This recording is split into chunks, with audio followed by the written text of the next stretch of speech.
Мына президентти жамандады, барып туруп көрүнгөндү жамандады.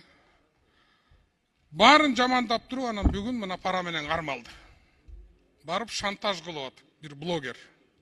Мына кармалып азыр жатат. Эми милицияны блогерлер алып барып текшертип атат. Бул эмне деген жакшылык?